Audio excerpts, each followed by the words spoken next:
यहाँ पे हमें ये दो इक्वेशंस गिवन है, कह रहा है इसका सोल्यूशन ही नहीं है, do not have a solution. तो इसके लिए पहले हम a1 b1 c1 a2 b2 c2 निकालते हैं, a2 b2 c2 c2, और हम रेशियो निकालते हैं a1 by a2 b1 by b2 c1 by c2। No solution में a1 by a2 equal to b1 by b2 होता है, पर नॉट इक्वल टू होता है c1 बाई c2 के।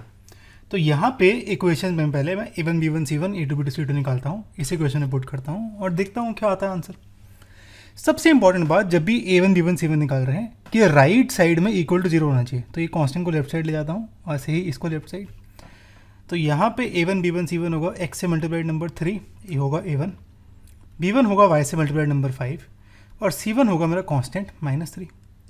सिमिलरली यहाँ पे इसको कंपेयर करूँ तो a2 होगा मेरा x से मल्टीप्लाइड नंबर 6, ऐसे ही ये होगा k और ये होगा -8।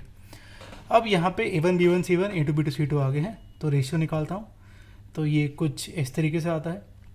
अब क्योंकि नो सॉल्यूशन है तो a1 by a2 b1 by b2 के इक्वल होगा, पर c1 बाई c2 के इक्वल नहीं होगा।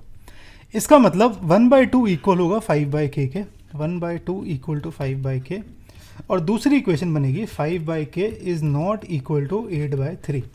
ठीक है, तो दोनों इक्वेशन सॉल्व करने चाहिए। यहाँ पे मैंने जानबूझ के एक ही करी है क्योंकि काम की एक ही थी, पर आपको दोनों करनी है। ठीक है, क्रॉस मल्टीप्लाई करो, यहाँ पे k की वैल्यू 10 आएगी, और यहाँ पे अगर क्रॉस मल्टीप्लाई करें तो k आता है मेरा 5 × 3/8, k आता है 15/8, नॉट इक्वल टू 15/8, यानी k की वैल्यू